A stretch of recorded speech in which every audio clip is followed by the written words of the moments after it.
Welcome to the fascinating world of demand. Whether you're buying your morning coffee or the latest smartphone, your purchasing decisions are influenced by the law of demand, a fundamental concept in economics that we'll explore today. By the end of this video, you'll understand how prices affect the quantity of goods we buy and how other factors, like income and preferences, shape the entire demand curve. Let's start with the law of demand. This economic principle states that as the price of a good falls, the quantity demanded increases, and as the price rises, the quantity demanded decreases, assuming all other factors remain constant. We call this ceteris paribus. In simpler terms, people buy more when things are cheaper and less when they're expensive. We measure this through a demand curve, which is a graphical representation of the quantities demanded at various price points. Each individual consumer has their own demand curve, but the demand curve we see in the market is the sum of all individual demand curves. Let's take coffee as an example. Suppose a cup of coffee costs $5 and the demand at that price is 50 cups per day. If the price drops to $3, more people will want coffee, and the demand rises to 80 cups per day. This movement along the demand curve is called a change in the quantity demanded and is solely due to the price change. But why does this happen? Two key forces are at play: the income effect and the substitution effect.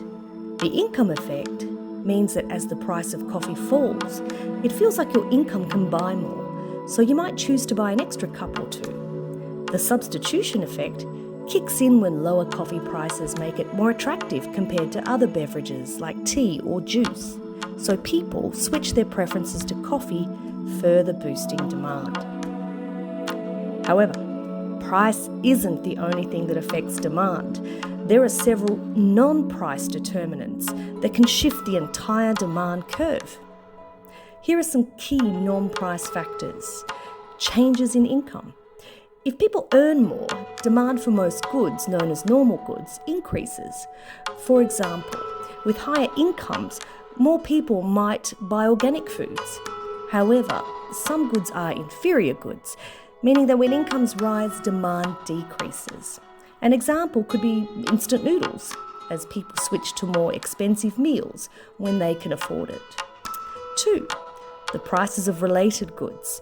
Now, these are goods that have some sort of relationship with the market we are examining. Substitutes are goods that can replace each other. If the price of coffee rises, demand for tea, a substitute, may increase. On the other hand, complements are goods often consumed together. If the price of smartphones drops, demand for smartphone cases, a complement, will increase as well. Changes in population size and demographics are our third non-price determinant. A growing population or shifts in age distribution can also influence demand. For example, an ageing population may increase demand for healthcare services or aged care facilities. 4. Changes in tastes and preferences, and this includes trends as well. If suddenly everyone loves eco-friendly products, demand for reusable water bottles will rise, even if their prices stay the same. Importantly, when these non-price factors change, the demand curve shifts. A shift to the right means an increase in demand, while a shift to the left shows a decrease. Notice that price stays the same. The entire curve shifts due to external factors. So let's recap the difference between a change in price and a change in non-price determinants. A change in price results in a movement along the demand curve, which is called a change in quantity demanded.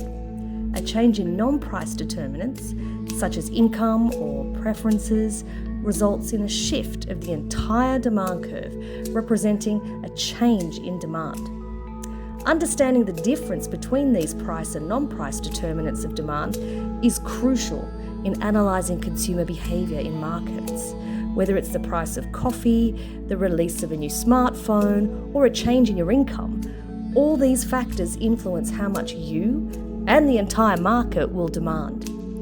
Thanks for watching, and see you next time for more bite-sized economics.